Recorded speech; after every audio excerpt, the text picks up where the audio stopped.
और आज के सेशन का भी इसी तरीके से हम लोग रिकॉर्डिंग डालेंगे बाद में।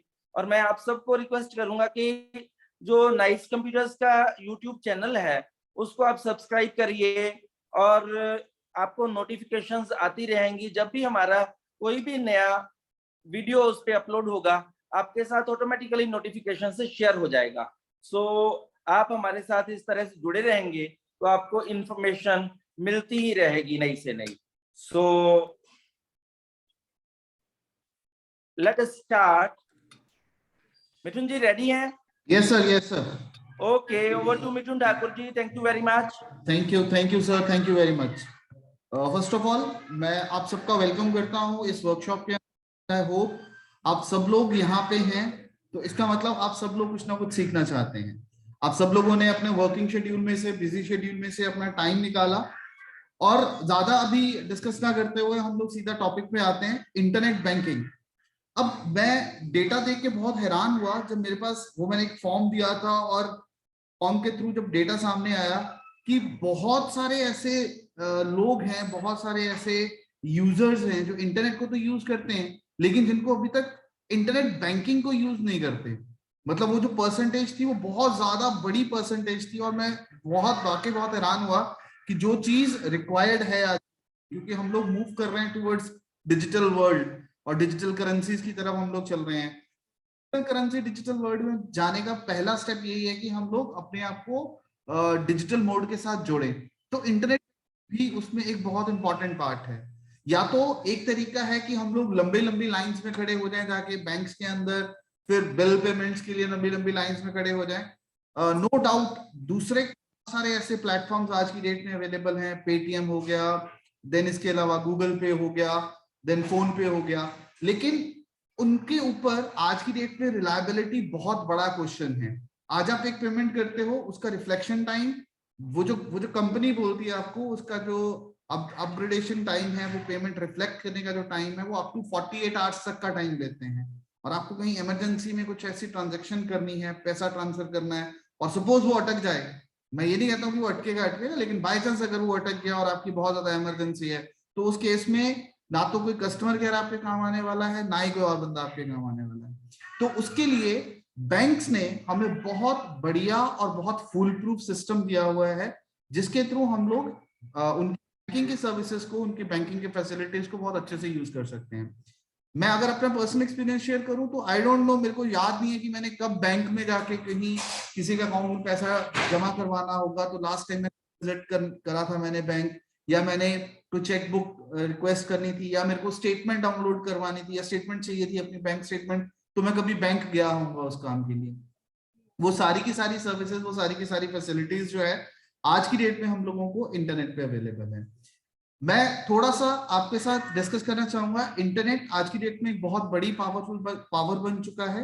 आप सब लोग, जितने जितने लोग भी यहाँ पे हो, वो सिर्फ और सिर्फ एक इंटरनेट की पावर है जिसकी वजह से हम लोग आपस में कनेक्ट हो पाए। ठीक है, यू कैन इमेजिन कि आप लोग अपने अपने घर पे बैठ के, अपने अपनी चेयर पे, अपने अपने कंफर्टेबल जोन में बैठ के ये सेशन अटेंड कर रहे हो, और ये पॉसिबल हुआ है सिर्फ और सिर्फ इंटरनेट की वजह से। जैसे जैसे लोगों का काम बढ़ा, जैसे जैसे लोगों का बिजनेस बढ़ा, जैसे जैसे लोगों ने अपना ग्रोथ प्लान को बढ़ाना शुरू किया, ग्रोथ को बढ़ाना शुरू करा, तो लोगों के कॉन्टेक्ट जो है वो वाइडर होने शुरू हो गए। सिर्फ लोकल ऑफिस के अंदर, लोकल सिटी के अंदर, लोकल प्रेमिसेस के अंदर बैठे रहने की बजाय वो across the countries, across the world, एक सिटी से दूसरी सिटी में सारी जगह पे वो मूव होना शुरू हो गए। और इसी तरीके से उनकी पेमेंट्स और वो सारी चीजें आनी शुरू हो गई। तो इंटरनेट बैंकिंग एक ऐसा प्लेटफॉर्म बन गया जिस प्लेटफॉर्म के थ्रू ये सारे के सारे काम बहुत आसानी से पॉसिबल हो सके, बहुत आसानी के साथ किए जा सकते हैं। जो आज हम लोग इंटरनेट बैंकिंग का प्लेटफॉर्म यूज करेंगे, मैं एचडीएफसी बैंक का प्लेटफॉर्म आपके साथ शेयर करूंगा। किसी भी बैंक के अंदर काम करना है तो ऑलमोस्ट आपको सारी की सारी सर्विसेज सेम ही मिल जाएंगी। ठीक है, सर सबका सेम तरीका है काम करने का। हमें समझना है बेसिक फंडामेंटल कॉन्सेप्ट्स को। ठीक है, अगर आपको बेसिक चीजें समझ लग गई, चाहे वो एचडीएफसी बैंक है, चाहे वो एक्सिस बैंक है, चाहे वो एसबीआई है, चाहे कोई भी बैंक है, आप सब में इजिली काम कर सकते हो। तो इंटरनेट बैंकिंग को यूज करने के लिए पहली चीज जो रिक्वायर्ड है वो ये है कि आपके पास इंटरनेट ऑनलाइन बैंकिंग का जो कनेक्शन है वो होना जरूरी है। पहली चीज, आपके पास बैंक अकाउंट होना चाहिए, बैंक अकाउंट होना जरूरी है। अगर आपके पास बैंक अकाउंट नहीं है तो आप उसको इंटरनेट बैंकिंग को यूज नहीं कर सकते हो। It is very important to have a bank account. तो आप अपना बैंक अकाउंट ओपन करवाइए। उसके बाद आजकल जो मॉडरेट बैंक्स हैं या आज के टाइम में बैंक्स क्या करते हैं, ऑटोमेटिकली आपकी नेट बैंकिंग को एक्टिवेट करके देते हैं। सपोज आपका कोई अकाउंट पुराना है, पहले से कोई अकाउंट खुला हुआ है और उसपे आपको श्योर नहीं है कि आपका इंटरनेट बैंकिंग चल रहा है या नहीं चल रहा, तो उसके लिए क्या करना होगा, आपको बैंक में जाना है। बैंक वाले आपको एक फॉर्म देंगे, आपको वो फॉर्म फिल करना है। फॉर्म फिल करने के बाद विद इन वीक और 10 डेज आपके घर पे एक टेम्परेरी पासवर्ड आ जाता है। उस पासवर्ड के साथ आप अपने नेट बैंकिंग यूजर नेम और पासवर्ड आ जाएगा, उसके साथ आप लॉग इन कर सकते हैं और प्रोसीड कर सकते हैं। जब हम लोग बैंक के अंदर अपना अकाउंट ओपन करते हैं, एक तो हम लोगों को मिलता है अपना अकाउंट नंबर, जिस नंबर से हमारी बैंक के अंदर आइडेंटिफिकेशन, और बैंक आपको आइडेंटिफाई करता है आपके कस्टमर आईडी के साथ, आपको एक कस्टमर आईडी मिलता है। तो ज्यादातर बैंक्स के अंदर लॉगिन करने के लिए कस्टमर आईडी को यूज किया जाता है। आज की डेट में कुछ बैंक्स आपको अलाउ करते हैं कि आप अपनी मर्जी से यूजर नेम क्रिएट करना चाहो तो यूजर नेम क्रिएट कर सकते हो। तो हमें शुरुआत कैसे करनी है, देखो जो बैंकिंग है आज की डेट में इंटरनेट फिशिंग बहुत है। आपको सबसे इंपॉर्टेंटली ये पता होना चाहिए कि क्या आप सही वेबसाइट को विजिट कर रहे हो या नहीं कर रहे हो, क्या आप सही वेबसाइट पे हो या नहीं हो। जो भी वेबसाइट्स हैं, जो वेबसाइट्स पेमेंट के साथ रिलेटेड हैं, उसको हमेशा ये चेक करो कि क्या वो सिक्योर्ड है या नहीं है। अब उसको सिक्योर्ड है या नहीं है उसको कैसे चेक करते हैं, मैं आपके साथ उसको शेयर करता हूं, 1 मिनट स्क्रीन। ओके, तो आई थिंक आप लोग स्क्रीन देख पा रहे होंगे, मेरा ब्राउजर आपको दिख पा रहा होगा, क्या वो विजिबल है ब्राउजर? Okay okay good. तो हम लोगों को सबसे पहला काम क्या करना है, जब हम लोग कोई भी वेबसाइट, जो भी बैंक में हमारा अकाउंट है, तो आपको एक डॉक्यूमेंटेशन, एक वेलकम किट आती है। वेलकम किट के ऊपर आपको उस बैंक की जो भी वेबसाइट्स हैं, रजिस्टर्ड वेबसाइट्स हैं, उन सबके एड्रेसेस वहां पे मिल जाएंगे, या आप बैंक विजिट करोगे बैंक से आपको मिल जाएगा। जब भी आप कभी भी पेमेंट करते हो तो हमेशा आपको फंसाया जाता है, जब इंटरनेट के ऊपर पेमेंट के चक्कर में, तो आप हमेशा लिंक पे क्लिक करके फंसते हैं।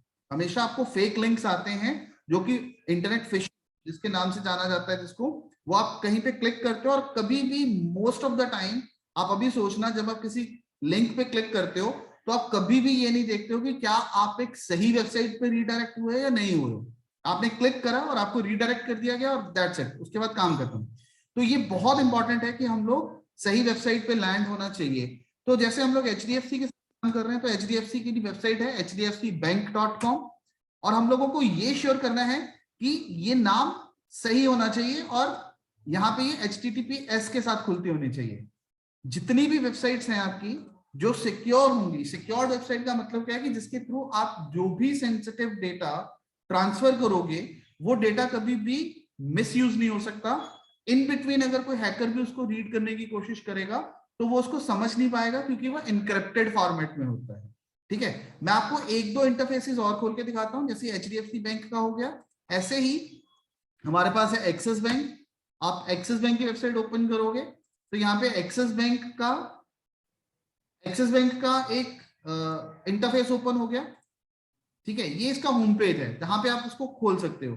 अब दोनों में देखें, अगर आप इनमें से किसी भी एक बैंक के साथ एसोसिएटेड हो या कभी इस बैंक के साथ गए हो, तो आपने नोटिस करा होगा इनका कलर स्कीम सारा कुछ सेम है। HDFC बैंक सारा कुछ ब्लू में है, और जो एक्सिस बैंक है वो बरगंडी कलर के अंदर है, तो वो सारा उसी शेड में, उसी शेप में वैसे वाले लोगोज आ रहे हैं, और नेम बिल्कुल फ्लैट है। आपको मैं बार बार URL के ऊपर क्यों मैं फोकस कर रहा हूं, मैं ज्यादा जोर क्यों दे रहा हूं उसके ऊपर, क्योंकि यही वो एड्रेस है जहां से आप सही या गलत जगह पे लॉन्च हो सकते हो, जहां से आप सही या गलत वेबसाइट के ऊपर लैंड कर सकते हो। तो जब भी आप किसी लिंक पे क्लिक करते हो तो एक बार वेरीफाई जरूर करो कि क्या वो सेम वही वेबसाइट है जो वेबसाइट ऑफिशियल है या नहीं तो फेक पेजेस नाम की एक ऑप्शन होती है इंटरनेट के ऊपर। मैं ऐसे वाला बिल्कुल मिलता जुलता पेज क्रिएट करके उसको किसी और डोमेन के ऊपर, उसको किसी के साथ लिंक करके आपको भेज दूंगा, और आपको पता भी नहीं चलेगा, क्योंकि we are not used to, हम लोग चेक नहीं करते कि हम सही डोमेन पे आए हैं या नहीं है।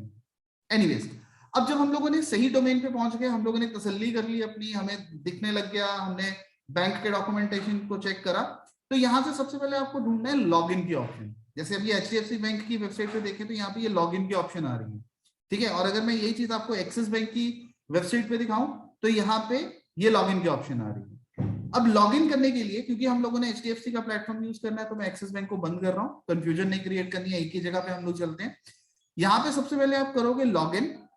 अब लॉगिन में वो आपको पूछ रहा है कि आपको किस चीज में लॉगिन करना है, नेट बैंकिंग में लॉगिन करना है, क्रेडिट कार्ड में करना है, आपने कोई लोन ले रखा है उस अकाउंट में लॉगिन करना है, आपने कोई प्रीपेड कार्ड ले रखा है, आप कभी फॉरेन घूमने गए हो उसके लिए फॉरेक्स कार्ड ले रखा हुआ है आपने, ठीक है, या फिर आपने फास्टैग वगैरह या फिर कुछ आपने स्टैंडिंग इंस्ट्रक्शंस दे रखी हैं, ठीक है, उसके लिए ये सारी चीजें क्या होती हैं ये आपको धीरे धीरे समझ में आएगी। लेकिन हम लोग अभी करते हैं कि हमें नेट बैंकिंग के लिए लॉगिन करना है, तो यहाँ से बाय डिफॉल्ट ये सिलेक्टेड ही है, हम लोग इसको लॉगिन करते हैं नेट बैंकिंग को। जब आप नेट बैंकिंग को सिलेक्ट कर लोगे तो यहां से ये कुछ ऑप्शंस दिखा रहा है, यहाँ पे आ रहा है नीचे continue to the new login page for net banking, ठीक है, तो यहां से आपको कंटिन्यू करना है। अब वो आपको रीडायरेक्ट करके ले गया लॉगिन स्क्रीन के ऊपर, तो यहां से आपको इसको लॉगिन करना होगा। जब आपको लॉगिन स्क्रीन पे लेके जाएगा तो यहाँ पे देखो आपसे वो कस्टमर और यूजर आईडी पूछ रहा है, ठीक है, कि आपका कस्टमर आईडी क्या है और आपका यूजर आईडी क्या है। मैं अपना कस्टमर आईडी एंटर कर रहा हूँ 42767873, ये मेरा कस्टमर आईडी है। मैं यहां से कंटिन्यू करूंगा इसको, तो इसके बाद वो मेरे से मेरा पासवर्ड पूछेगा कि मेरे इस अकाउंट का पासवर्ड क्या है। तो यहां से जो भी पासवर्ड मैंने सेट कर रखा है वो मैं पासवर्ड पंच करता हूं, और नीचे एक ये फोटोग्राफ आ रहा है, ठीक है, ये आपका सिक्योर आईडी है। जब आप फर्स्ट टाइम अपना अकाउंट रजिस्टर, अपना नेट बैंकिंग का अकाउंट रजिस्टर करोगे तो वहां पे जाके आपसे एक पूछा जाता है कि आप अपना सिक्योरिटी आईडी क्या रखना चाहते हो। ये सिक्योरिटी आईडी क्या होता है कि जैसे मैंने यहाँ पे 42767873 दे दिया तो मेरे अकाउंट से रिलेटेड जो इमेज है वो यहाँ पे लोड होगी। तो अब आपने कुछ गलत नंबर पंच कर दिया, यहाँ पे इमेज गलत आ गई, तो उसको एक वेरिफिकेशन करने के लिए कि हमारा अकाउंट ओपन हो रहा है या नहीं, उसके लिए हमारे पास ये सिक्योर आईडी है। तो अपना कस्टमर आईडी हमने यहाँ पे दिया, अपना पिन हमने यहाँ पे दिया और यहाँ पे हमने कर दिया लॉगिन। अब ये वेरीफाई करेगा कि क्या आपकी सारी की सारी डिटेल, आपके सारे के सारे क्रेडेंशियल्स ठीक है या नहीं, ठीक है। अभी हम लोगों को लॉगिन करके ले गया हमारी स्क्रीन के अंदर, हमारे डैशबोर्ड के ऊपर हम लोगों को ले आया। तो यहाँ पे कुछ मेन्यूज दिए हुए हैं, accounts, fund transfer, bill payments and recharge, cards, demat, mutual fund, insurance, loans, offers हैं कुछ आपकी, कुछ अकाउंट समरीज दिखा रहा है, यहाँ पे वो दिखा रहा है सेविंग अकाउंट, टोटल बैलेंस कितना दिखा रहा है, ठीक है। तो ये सारी चीजें यहाँ पे आपको दिखा रहा है। अब इसमें से हम लोग जो मेन चीजों के बारे में डिस्कस करेंगे। पहली चीज, जब भी आप कभी भी अपने अकाउंट में लॉग इन कर जाते हो और ऑल ऑफ द सडन आपको उठ के जाना पड़ता है, निकलना होता है वहां से, तो आपको जल्दी है तो आप हमेशा अपने अकाउंट को लॉग आउट करके निकलोगे। यहां से आपको लॉग आउट करना है ताकि कोई भी आपके अकाउंट को, आपके अकाउंट की डिटेल्स ना देख सके।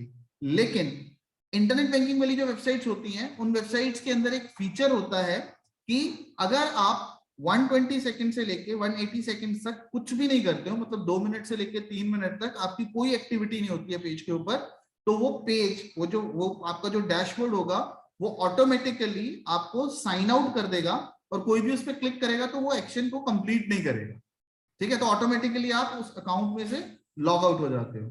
तो सबसे पहली चीज हम लोग चलते हैं यहाँ पे अकाउंट्स में। यहाँ पे देखो, जब आपने लॉग इन करा तो आपको इनिशियल स्टेज पे उसने आपका अकाउंट समरी दिखा दिया कि आपकी अकाउंट समरी क्या है, आपका बैलेंस कितना है। तो आप इसको क्लिक करते हो, एक्सपैंड करते हो, तो यहाँ पे अकाउंट नंबर आ रहा है। अब ये आपका पूरा अकाउंट नंबर आ गया, ये किस ब्रांच में आपका अकाउंट ओपन हुआ है, किस नाम से आपका अकाउंट है और आपका बैलेंस कितना है। अगर तो आपको सिर्फ और सिर्फ मिनी स्टेटमेंट देखनी है, ठीक है, तो आपने इस पर क्लिक करा तो यहाँ पे आपको मिनी स्टेटमेंट दिखा देगा कि आपकी किस डेट को, ये आपकी डेट आ गई, ये आपकी नरेशन आ गई कि कहां से पैसे आए आपके, चेक नंबर या ऑनलाइन जो डिपॉजिट हुआ उसका रेफरेंस नंबर आ गया, किस डेट का ये ट्रांसफर है, अब ये डिपॉजिट हुआ कि विड्रॉल हुआ, ठीक है। यहाँ पे देखो विड्रॉल वाला कॉलम भी बना हुआ है, डिपॉजिट वाला कॉलम भी बना हुआ है, और आपका क्लोजिंग कितना है, ठीक है, क्लोजिंग बैलेंस आपका कितना है। तो इसी तरीके से जो आपकी एक मिनी स्टेटमेंट की फॉर्मेट के अंदर ये सारी की सारी स्टेटमेंट आपको दिखा देगा, ठीक है। और अगर आपको डिटेल्ड इंफॉर्मेशन चाहिए इसके बारे में, अगर आप चाहते हो कि यस मेरे को चाहिए कि मेरे को पिछले 1 महीने की, मेरे को एक पिछले फाइनेंशियल ईयर की स्टेटमेंट चाहिए, तो वो हम लोगों को कैसे लेनी है। तो उससे पहले हम लोग यहाँ पे वापस क्लिक करते हैं अकाउंट समरी के ऊपर। अकाउंट समरी पे क्लिक करने के बाद यहाँ पे आपको सारी की सारी अकाउंट डिटेल्स आपको शो कर देगा। अब यहाँ पे मैं अकाउंट नंबर के ऊपर क्लिक करता हूँ तो ये मेरे अब अकाउंट की डिटेल शो कर, ठीक है। अब यहाँ पे देखो, अगर आप अकाउंट डिटेल देखते हो ना तो यहाँ पे उसने दिखा दिया कि किसके नाम से अकाउंट खुला हुआ है। मिथुन ठाकुर मेरे नाम से, ये सोल ओनर, एक ही बंदे के नाम से, कौन सी करेंसी में डील होता है, अब यहाँ पे एक डिफरेंस है आपके पास, बैलेंस। मेरा बैलेंस वो दिखा रहा है 5,928 रुपीज, और जो अवेलेबल बैलेंस दिखा रहा है वो 5,391 दिखा रहा है। ठीक है, कई बार ऐसा भी होता है कि आपके अकाउंट में पैसे तो कुछ अलग दिखा रहे हैं, लेकिन जो अवेलेबल बैलेंस है वो कुछ और दिखा रहा है। यहाँ पे एक होल्ड लगा हुआ है। कई बार ऐसा होता है कि आपने कोई पेमेंट करनी है, ठीक है, कुछ पेमेंट आपने करनी थी किसी की, वो अभी तक करी है, या फिर आपने कोई पेमेंट पहले से एडवांस दे रखी है, तो बैंक उसके ऊपर कुछ होल्ड लगा देता है। ठीक है, तो ये आप बैंक से इंक्वायर कर सकते हो कि ये किस चीज का होल्ड लगा हुआ है। तो उसको आप, अगर आपको लगता है कि नहीं ये वाला काम खत्म हो चुका है और ये पैसे ऐसे ही ब्लॉक पड़े हुए हैं, तो आप इसको रिलीज करवाना चाहो तो जाके इसको रिलीज भी करवा सकते हो। नाउ अब सबसे इंपॉर्टेंट अगर मैं बात करूं, कौन सी ऐसी दिक्कत है जो ज्यादातर हमें बैंक में, मतलब हमें बैंक जाना पड़ता है। एक तो होता है कि हमें अपनी ट्रांजैक्शंस देखनी होती है, स्टेटमेंट्स देखनी होती है। तो हम लोग पहले शुरुआत करते हैं कि अगर आपको अपनी बैलेंस स्टेटमेंट्स चाहिए, आपको अपनी स्टेटमेंट्स निकालनी है, तो कैसे निकालनी है। आप यहाँ पे देखो, ये आपके मेन मेन्यूज बने हुए ऊपर, फंड ट्रांसफर, बिल पेमेंट्स, और अगर आप इस तरफ लेफ्ट साइड में नोट करते हो ना, तो यहाँ पे आ रहा है transaction, inquiries and request. Transaction के अंदर जो भी हम लोग ट्रांजेक्शन करेंगे उससे रिलेटेड इंफॉर्मेशन रहेगी। इंक्वायरीज के अंदर जो भी आपकी इंक्वायरीज हैं, जो आप इंक्वायरीज करना चाहते हो, उससे रिलेटेड डेटा रहेगा। और रिक्वेस्ट के अंदर जो भी आपको बैंक को रिक्वेस्ट करनी है, ठीक है, आप अपना केवाईसी अपडेट करना चाहते हो, आप अपना सिबिल स्कोर चेक करना चाहते हो, ठीक है, ये सारी चीजें इसके अंदर आएंगी। तो इसमें से जो मेन चीजें पहले हम लोग वो डिस्कस करते हैं। अब नॉर्मली क्या होता है कि अगर आपको बैंक अकाउंट ओपन तो हो गया, अब आपको उसमें कोई एफडी ओपन करनी है, पैसा ऐसे फालतू पड़ा हुआ है, कुछ फिक्स डिपॉजिट हम लोग ओपन करवा दें। तो जनरली अगर आपको फिक्स डिपॉजिट ओपन करने होते हैं, तो आप क्या करते हो, आप बैंक में जाओगे, बैंक की एक फॉर्मेलिटी है, एक प्रोसेस है, उस प्रोसेस को फॉलो करोगे। लेकिन नेट बैंकिंग आपको कहता है कि आपको कहीं आने जाने की जरूरत नहीं है, आप सिंपल लॉगिन करिए। लॉगिन करने के बाद आप ट्रांजैक्शन में जाइए, और यहाँ पे आ रहा है open fix deposit under 5 crore rupees. आपको 5 करोड़ से नीचे का जो एफडी अगर ओपन करना है, तो आप डायरेक्टली यहां से ओपन कर सकते हो। आपको आरडी अकाउंट्स ओपन करने हैं, रिकरिंग डिपॉजिट्स, ठीक है, आपको लगता है कि आप हर महीने 1000, 2000, 3000 डिपेंडिंग अपॉन योर बजट, आपकी कैपेबिलिटीज के हिसाब से आप चाहते हो कुछ ना कुछ सेविंग होती रहे, तो आपको आरडी अकाउंट ओपन करना है। मैं टाइप ऑफ अकाउंट्स के बारे में डिस्कस नहीं करूंगा कि आरडी क्या होता है, एफडी क्या होता है, ठीक है। अगर आप बैंकिंग से जुड़े हो तो ये टर्मिनोलॉजीज आपको थोड़ी सी समझ में आती होंगी। तो अगर आपको फिक्स डिपॉजिट करवाना है, हमें क्या करना है, हम फिक्स डिपॉजिट पे क्लिक करेंगे, ठीक है। तो यहाँ पे है विड्रॉल ऑप्शन, कि क्या आपकी एफडी विड्रॉलेबल होगी या नहीं होगी। इसका मतलब क्या है कि कई बार हम लोगों ने एफडी तो करवा दी, जनरली बैंक में जो हम लोग एफडी करवाते हैं ना, वो फिक्स्ड हो जाती है कि आपको 2 साल, 3 साल, 5 साल का पीरियड जो है तब तक आपको फिक्स रखना है। लेकिन यहाँ पे आपको ये फ्लेक्सिबिलिटी है कि आप उसको विड्रॉलेबल बना सकते हो। उसका मतलब क्या है कि आज मैंने 2 लाख रुपए की एफडी ओपन करी सपोज, और मेरे को 2-4 महीने, 5 महीने के बाद इमरजेंसी कुछ फंड्स की जरूरत पड़ गई, तो देयर इज नो नीड कि मैं बैंक में जाऊं, ठीक है, वहां से जाके उसको लिक्विडेट करवाऊं। तो मैं यहाँ से मैंने ऑप्शन रखी हुई है कि मैं उसको विड्रॉ कर सकता हूँ, तो यहाँ से मैं उसको लिक्विडेट कर सकता हूँ बाद में। वो भी इसी में ऑप्शन है, मैं आपको दिखाता हूँ कैसे करनी है हमको। यहाँ पे हमने इसको सिलेक्ट कर लिया, किस अकाउंट से आपको बनानी है वो एफडी। आपके पास देखो, मैंने स्टार्टिंग में बात करी थी कि बैंक में आपका अकाउंट है वो आइडेंटिफाई होता है अकाउंट नंबर के साथ, बैंक आपको आइडेंटिफाई करता है आपके कस्टमर आईडी के साथ। दैट मीन्स कि आपके एक कस्टमर आईडी के अंदर आपके पास नंबर ऑफ अकाउंट्स हो सकते हैं। आपका सेविंग अकाउंट भी उसी कस्टमर आईडी के अंदर हो सकता है, आपका करंट अकाउंट भी उसी कस्टमर आईडी के अंदर हो सकता है। तो यहाँ पे जिस कस्टमर आईडी के अंदर मैं लॉग इन कर रहा हूँ, वहां पे मेरे पास अभी एक ही अकाउंट है, उसका बैलेंस आ गया। तो आप कहाँ पे एफडी क्रिएट करना चाहते हो, होम ब्रांच में, मतलब जो हम चाहते हैं कि हमारे बैंक में ही वो सारी की सारी एफडी रहे। कितने अमाउंट की आप एफडी लेना चाहते हो, ठीक है, वो अमाउंट यहाँ पे है। और आप डिपॉजिट कैसा रखना चाहते हो, हम चाहते हैं कि वो हमारे पास जो भी हमारा इंटरेस्ट है उसको वापस इन्वेस्ट कर दे। और पीरियड कितना चूज करना है आपको, आपको साल के लिए बनानी है, 2 साल के लिए बनानी है, तो यहाँ पे मंथ्स आप सिलेक्ट कर लीजिए। करने के बाद यहाँ पे कंटिन्यू करेंगे आप, तो आपकी जो एफडी है उस एफडी को वो ओपन कर देगा, ठीक है। अब हमें सपोज हम लोगों ने जो एफडी ओपन करनी थी, वो एफडी हम लोगों ने ओपन कर ली, यहां से हमने एफडी को बाय कर लिया। अब उस एफडी को मैं, कभी मेरे को इमरजेंसी जरूरत पड़ेगी और उस एफडी को मैं अब यूज करना चाहता हूँ, उस पैसे को मैं विड्रॉ करना चाहता हूँ, तो यहाँ पे एक ऑप्शन आती है लिक्विडेट एफडी। तो यहाँ से आप लिक्विडेट एफडी पे क्लिक करोगे, तो जो भी आपकी एफडीज बनी हुई है यहाँ पे, उसकी एक लिस्ट को वो डिस्प्ले कर देगा, ठीक है। वो लिस्ट आप यहाँ से उठाइए, ठीक, जो जो भी आपकी लिस्ट बनी होगी उस लिस्ट को आप पकड़िए, और वहां से आप, क्योंकि अभी मैंने कोई एफडी बनाई नहीं हुई है तो यहाँ पे वो डिस्प्ले नहीं कर रहा, ठीक है। लेकिन अगर आप कोई एफडी ओपन कर लोगे यहाँ से तो उसकी लिस्ट यहाँ पे आनी शुरू हो जाएगी, तो आप लिक्विडेट करोगे तो वो आप एफडी को यहाँ से इनकैश कर सकते हो, ठीक। तो पहली ट्रांजेक्शन जो हमने करी या देखी है वो ये है कि हम लोग एफडीज को और आरडीज को ओपन कर सकते हैं। आरडी को ओपन करने का भी सेम तरीका है, ठीक है। आपको इंस्टॉलमेंट अमाउंट कितना रखना है, 1000 रुपया, कितने पीरियड के लिए आप रखना चाहते हो उसको, for 1 year and so on. यहाँ से करके आप इसको कंटिन्यू करोगे तो आपकी वो आरडी को क्रिएट कर देगा। फॉर एग्जाम्पल जैसे मैं यहाँ से लेता हूँ 1 मंथ के लिए मेरे को चाहिए इसको, ठीक है। और इसकी मेच्योरिटी इंस्ट्रक्शन, जब आपकी आरडी मेच्योर हो जाती है, ठीक, उसके लिए आपको क्या करना है, मेच्योरिटी टू अकाउंट, आप अकाउंट में उसको मेच्योर करना चाहते हो। और मैं इसको कंटिन्यू करता हूँ। ओके, कह रहा है कि नॉमिनेशन की facility, nomination facility to be availed, हम नो कर देते हैं। Display the nominee name on RD, continue. Open RD account, I wish to save, कि मैं ये सेम सेटिंग आपको मतलब फर्दर इन यूज भी मैं करना चाहता हूं। And I accept the terms and condition, confirm, ठीक है। Congratulation, your RD has been book, now you are eligible. उसने आपने उसको आरडी बुक करा तो यहाँ पे आपको उसने कुछ स्पेशल ऑफर प्रोवाइड कर दी, तो 1000 rupees. See this is very simple, सिर्फ और सिर्फ एक विद इन फ्यू सेकेंड्स मैंने आपको आरडी ओपन करके दिखा दी। और यही काम अगर आपको मैन्युअली करना होता, बैंक में जाके करना होता, तो पहले आपको बहुत सारे फॉर्म फिल करने पड़ने थे, बहुत सारे काउंटर्स पे जाना पड़ना था, फिर साइन करो, फिर ये करो, फिर बहुत सारे काम करने के बाद फिर जाके आपका आरडी वारडी ओपन होनी थी। ऐसे ही अगर हम लोग जो पहले हमने डिस्कस करा था एफडी को अगर आप ओपन करना चाहते हो, फिक्स डिपॉजिट को, तो उसको ओपन करने का भी सेम यही तरीका है। इसी तरीके के साथ हम लोग उसको भी ओपन कर सकते थे।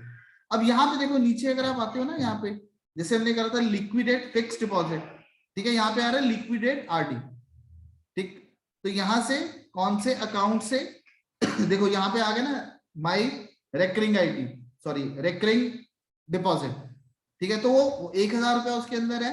क्रेडिट टू अकाउंट, किस अकाउंट में मैं उसको लेके जाना चाहता हूँ, मैं अब उसको इन कैश भी करके दिखा रहा हूँ आपको।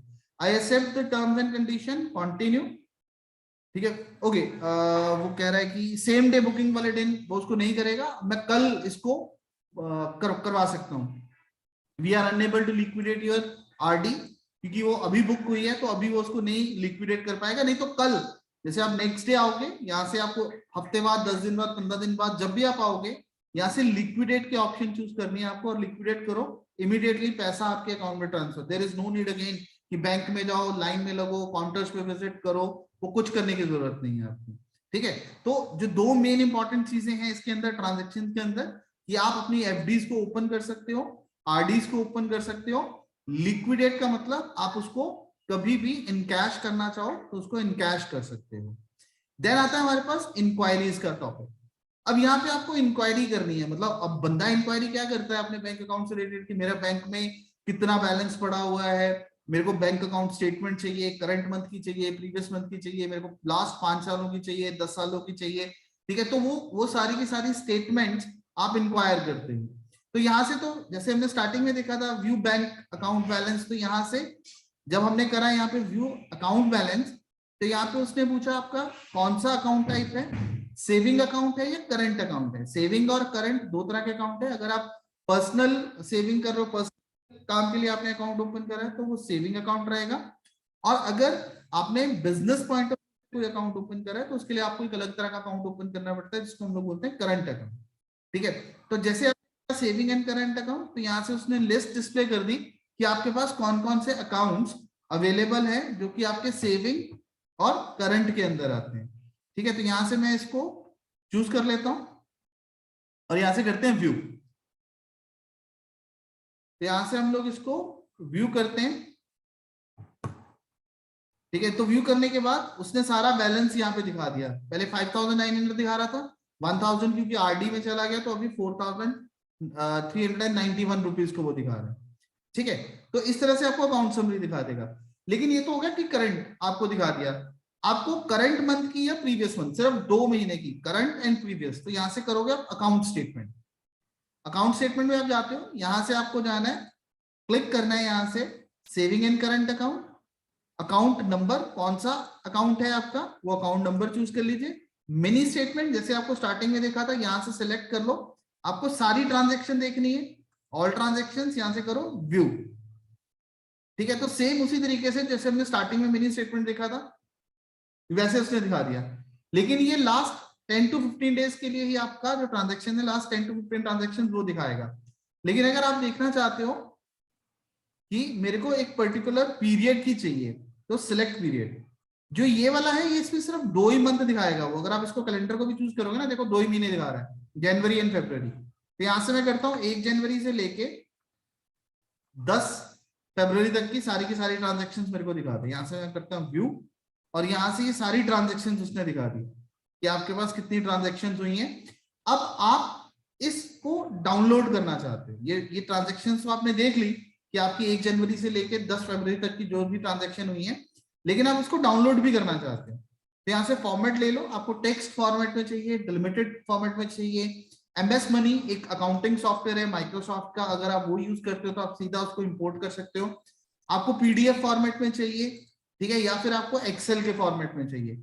जो भी फॉर्मेट में आपको डिटेल चाहिए होगी वो फॉर्मेट आप यहाँ से चूज करिए। जैसे मैं कहता हूँ मेरे को पीडीएफ फॉर्मेट में चाहिए, तो यहाँ से मैंने पीडीएफ फॉर्मेट सेलेक्ट करा और यहाँ से डाउनलोड कर लिया। देखो ये स्टेटमेंट मेरी डाउनलोड होनी शुरू होगी, ठीक है। यहाँ पे क्लिक करा और ये एग्जैक्टली मेरे को वही फॉर्मेट जिस तरह से आपको घर पे बैंक की तरफ से स्टेटमेंट्स आती हैं वो एग्जैक्टली वही सारा फॉर्मेट दिखा देगा। अगर आप इसको थोड़ा सा बड़ा करोगे ना यहाँ पे, तो इसको समझना है हमें, तो थोड़ा सा इसको भी देखते हैं हम लोग। ये देखो यहाँ पे सारी डिटेल है आपकी।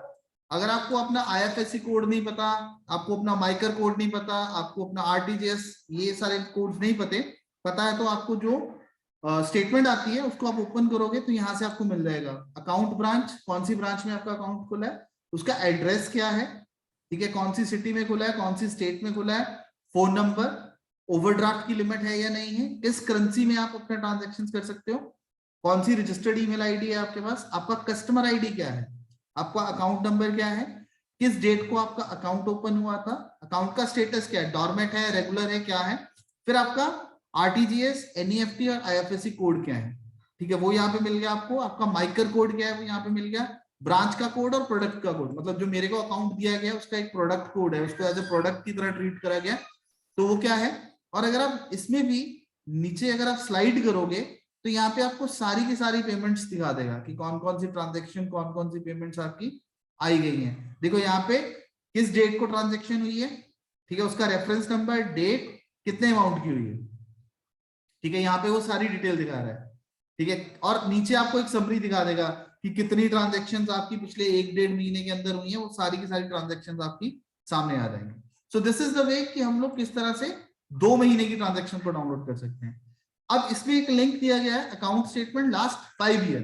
अगर आपको लास्ट 5 ईयर्स की स्टेटमेंट्स को डाउनलोड करना है तो यहाँ से आप करते हो account statement last 5 year, account number choose करिए, ठीक है, सिलेक्ट पीरियड। अब यहाँ पे देखो करंट मंथ की चाहिए, लास्ट मंथ की चाहिए, दिसंबर, नवंबर, अक्टूबर, सितंबर, एक महीने की दी हुई है, या फिर आपको प्रीवियस फाइनेंशियल ईयर की चाहिए। यहां से हम करते थे प्रीवियस फाइनेंशियल ईयर, और किस फॉर्मेट में चाहिए, देखो अगेन टेक्स्ट में चाहिए, लिमिटेड, MS ऑफिस या MS मनी, या फिर PDF फॉर्मेट में चाहिए आपको, ठीक है। तो यहां से आप इसको सेलेक्ट करके डाउनलोड कर दो। ये आपको एक captcha, see okay, now this is what, this is captcha. Captcha एक कोड होता है जो ये इंश्योर करता है कि जो सामने वाला बंदा है जो इस वक्त पीसी को या उस एप्लीकेशन को यूज कर रहा है वो कोई रोबोट नहीं है, वो एक ह्यूमन बीइंग है। क्योंकि अगर आप इसको देखोगे ना, ये इमेज है, देखो मैं इसको थोड़ा ड्रैग करके दिखा रहा हूं आपको, ये इमेज है। अगर ये टेक्स्ट होता तो ऐसे सेलेक्ट होता, लेकिन ये सिलेक्ट नहीं हो रहा, ये इमेज है। हम लोग सॉफ्टवेयर के थ्रू, रॉबोट्स के थ्रू, आर्टिफिशियल इंटेलिजेंस के थ्रू ये तो चेक कर सकते हैं कि वो इमेज है या नहीं है, लेकिन उसके कंटेंट क्या है वो रीड नहीं किया जा सकते, वो सिर्फ हम लोग ह्यूमन बीइंग के थ्रू ही रीड कर सकते हैं। तो ये कैप्चा ये इंश्योर करता है कि आप एज ए ह्यूमन बीइंग उसको यूज कर रहे हो, ठीक है, और कोई रॉबोट या किसी सॉफ्टवेयर के थ्रू हम लोग इसको यूज नहीं कर रहे। तो उसने आपको यहाँ पे दिखा दिया, thank you for requesting download statement. आपकी स्टेटमेंट को प्रिपेयर करेगा और बाद में थोड़ी देर के बाद आप वापस यहाँ पे जाओगे ना, तो यहाँ पे ये देखो ये रिक्वेस्ट उसने करी हुई है, प्रोसेस हो रही है। आप विद इन 2-3 मिनट्स जब आप वापस यहाँ पे विजिट करोगे तो आपको यहाँ पे डाउनलोड का एक लिंक मिल जाएगा, वहां से आप इसको डाउनलोड कर सकते हो। इसी तरीके से है लास्ट 10 ईयर्स की स्टेटमेंट अगर आप डाउनलोड करना चाहते हो, आप अपनी FDs की समरी देखना चाहते हो, जो अगर आपके पास कुछ FDs हैं, आप अपनी RDs देखना चाहते हो, देखिए यहाँ पे मेरे को, मैंने अभी आरडी ओपन करी थी, तो यहाँ पे आरडी का ऑप्शन दिखा दिया और ये प्रोजेक्टेड अमाउंट दिखा दिया। ये मेजोरिटी जब मेच्योर हो जाएगी तो मेच्योरिटी के बाद आपको कितना अमाउंट मिलेगा। ठीक है, इंस्टॉलमेंट आपकी 1000 है, 11 फरवरी को शुरू हुई सॉरी 11 फरवरी को शुरू हुई और 11 फरवरी 2023 को खत्म होगी। 12 मंथ्स की इंस्टॉलमेंट है, रेट ऑफ इंटरेस्ट। ठीक है, यहाँ पे आ गया। Now again this point is very important, अगला वाला व्यू चेक स्टेटस।